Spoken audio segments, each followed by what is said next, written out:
Praise the Lord. मेरा ईमान है आप सब ठीक है। हम खुदा के बेहद शुक्र गुजार हैं कि खुदा हमें यूं ही मौके फराहम करता है कि हम खुदा की बातों में से सीख सके कि खुदा का कलाम हमें क्या सिखाता है। तो आज हम देखेंगे कि पौलुस रसूल जिस प्रीचर्स की बात कर रहा था या पतरस रसूल जिस प्रीचर की बात कर रहा था वो कौन से प्रीचर से और किन से, और उन प्रीचर से हमें दूर रहना है, क्या कलाम बताता है, आज हम सीखेंगे। तो फर्स्ट वाला रोमियो की किताब उसका 16 बाब उसकी 18 और पहले 17 ऐसे हम पढ़ेंगे कि पौलुस रसूल कहता है, मैं भाइयों मैं तुमसे इल्तमास करता हूँ कि जो लोग उस तालीम के बरखिलाफ जो तुमने पाई फूट पड़ने और ठोकर खाने का बाइस हैं उनको ताड़ लिया करो और उनसे किनारा किया करो। ऐसे लोग जो तालीम बाइबल की है अगर उसे हटकर अपने मुफाद के लिए अगर कोई आपको बताता है तो यहाँ पे बी केयरफुल आपको रहना है कि वहां पे पौलुस रसूल कहता है कि उनको ताड़ लिया करो ऐसे लोगों को और उनसे किनारा किया करो, क्योंकि ऐसे लोग हमारे खुदावन मसीह की नहीं बल्कि अपने पेट की खिदमत करते हैं और चिकनी चुपड़ी बातों से सादा दिलों को बहकाते हैं। ऐसे लोग जो होंगे प्रोस्पेरिटी प्रीचर्स को आपने देखा होगा, वो अपने नफा की खातिर अपने पेट की खातिर लोगों को क्या सिखाते हैं, कलाम ही से मैं बता रहे होते हैं, लेकिन वो कैसे एग्जाम्पल दे रहे होते हैं ताकि लोगों को चिकनी चुपड़ी बातें मतलब बल्टरिंग कर रहे होते हैं कि बेवा ने ऐसे किया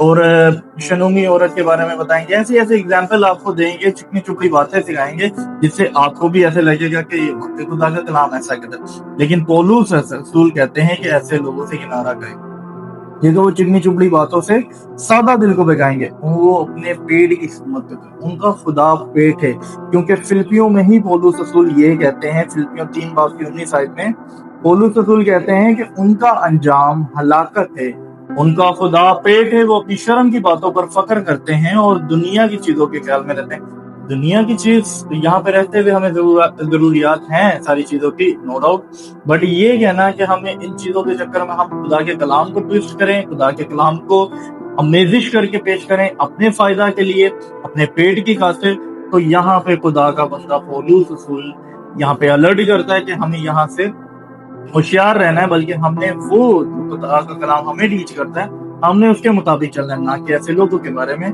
जो चिकनी चुपड़ी बातों से लोगों के साथ दिलों को बहकाते हैं।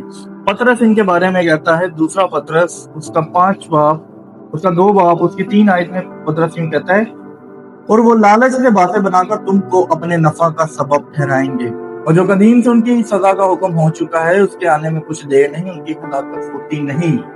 वो लिखा है कि वो नफा का जरिया बनाएंगे। आज देखें जितने भी चर्चेस, मैं सबको टारगेट नहीं कर रहा और मैं आपको क्लियर कर दूं, लेट मी क्लियर दिस कि मैं किसी को पर्सनल टारगेट नहीं कर रहा, लेकिन मोस्टली ये हो रहा है कि लोगों ने दीनदारी को नफा ही का जरिया समझ लिया। उनका खुदा पेट है, वो हमारे मसीह की खिदमत नहीं कर रहे। और यीशु मसीह ने भी कहा था मत्ती 7 बाब की 16 आयत में कि तुम उनके फलों से उन्हें पहचानोगे। जो पास्टर आपको सबसे ज्यादा अगर देने के ऊपर जोर कर रहा है, देना देना देना, आपको रेफरेंसेस ऐसे दे रहे हैं, आपको हदीये दैयती की टीचिंग दे रहे हैं, तो यहाँ पे आपको बी केयरफुल रहना है कि ये कौन सा पास्टर है। ये पहचान यीशु मसीह ने बताया कि पौलुस रसूल कहता है ऐसे शख्स हमने किनारा करना है जो तालीम हमने नहीं पाई। अगर वो सिखा रहा है आपको ऐसी ही चीजें करके, ऐसे ही हवाले पेश करके दे रहा है, तो आपने उनसे बी केयरफुल रहना है। क्योंकि तीतस इसके बारे में कहता है, तीतस 1 बाब की 11 आयत में कहता है उनका मुंह बंद करना चाहिए, ये लोग नाजायज नफा की खातिर नशाइस्ते बातें सिखाकर घर के घर तबाह कर देते हैं। अब देखें अमीर अमीर होता जाएगा, गरीब चर्च कांग्रेगेशन कलीसिया का हाल देखें। और पास्टर, ये नहीं कि पास्टर को वेल सेटल नहीं होना चाहिए, ठीक है, अगर खुदा ने बरकत दे रहा है, लेकिन आप ये देखें कि आप जिनको टीच कर रहे हैं, जिनको बता रहे हैं, उनकी हालत वहीं पर है, उनको भी प्रॉपर होने की जरूरत है। और पौलुस रसूल इसके बारे में यही कह रहा है कि ऐसे लोगों का मुंह बंद करना चाहिए जो नाजायज नफा की खातिर लोगों के घर तबाह कर रहे हैं। आज आप देख रहे हैं इकोनॉमिकली क्या कंडीशन है, लोगों की क्या कंडीशन है, क्या हालत है, फिर भी आप लोगों को वही टीच कर रहे हैं देना देना। तो कलाम इसके बारे में हमें यही बताता है। और वो आपको सबसे ज्यादा जो हवाला भी पेश करते हैं वो करते भी मत्ती 23 का है, और उनका ये सबसे फेवरेट हवाला है, वो यही कहते रहते हैं कि यीशु ने भी तो कहा था मत्ती 23 में, लेकिन यीशु मसीह जब ये बात कर रहे थे उसका हकीकत में कॉन्टेक्स्ट क्या था ये बिना समझे ऐसे लोगों के ऊपर, चर्च के ऊपर थोप कर रख देते हैं कि ये चर्च के लिए बात है, जबकि यीशु मसीह कहते हैं यहाँ पर कहते हैं रे अगर फकीर और फरीसियों तुम पर अफसोस के पुदीना और सौंफ और जीरे पर तो दयकी देते हो, पर तुमने शरीयत की ज्यादा भारी बातों यानी इंसाफ रहम ईमान को छोड़ दिया। लाजिम था ये भी कर दो वो भी ना छोड़ दे, लाजिम था कि ये चीजें भी करते और वो भी ना करते, क्योंकि वो ऑलरेडी अंडर द लॉ थे। We are not under the law, हम लॉ के अंदर नहीं है, हम खुदा के फजल के मतहत हैं। तो फजल के मतहत जो हैं उनको वो चीजें अलाउ ही नहीं है। बाइबल हमें से साफ क्लियर यहाँ पे बताती है। लिखा है ए अंधे, 24 आयत जब हम पढ़ते हैं तो क्लियर होता है। लिखा है ए अंधे राह बताने वालों, जो मच्छर को तो छानते हो और ऊंट को निकल जाते हो। दैट मीन्स कि वो टाइप और दयकी को कहता है यीशु मसीह कि तुम मच्छर को छानते हो, वो मच्छर है टाइप। लेकिन वो यहाँ पे बता रहे हैं कि ऊंट को निकल जाते हो, यानी इंसाफ रहम मोहब्बत ईमान, इसको आप निकल जाते हो। लाजिम था हमें ये भी बैलेंस में लेके चलना।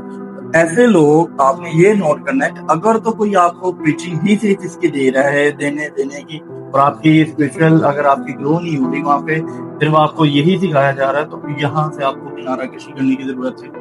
खुदा के कलाम को समझें, बेहतर तौर पर पढ़ें। जब तक आप खुद नहीं पढ़ेंगे, खुदा के रूह की हेल्प नहीं मांगेंगे, तो कोई भी आपको गुमराह कर सकता है, कोई भी आपको चिकनी चुपड़ी बातों से अपनी तरफ मारी कर सकता है। जब हम खुद पढ़ते हैं, खुदा के रूह की हेल्प लेते हैं, खुदा का रूह हमें दिया ही इसलिए गया था कि वो हमें तय की बातें दरियाफ्त करके बताता है। तो मेरा ईमान है कि खुदा ने आज के काम के वसीला से हमें बरकत दी है। तो आपने ये नोट करना है कि कोई अगर पास्टर ऐसा है जो आपको सिर्फ टीच ही इसके ऊपर कर रहा है, तो आपने उनसे बी केयरफुल रहना है और उससे किनारा कशी करनी है। Thank you, God bless you.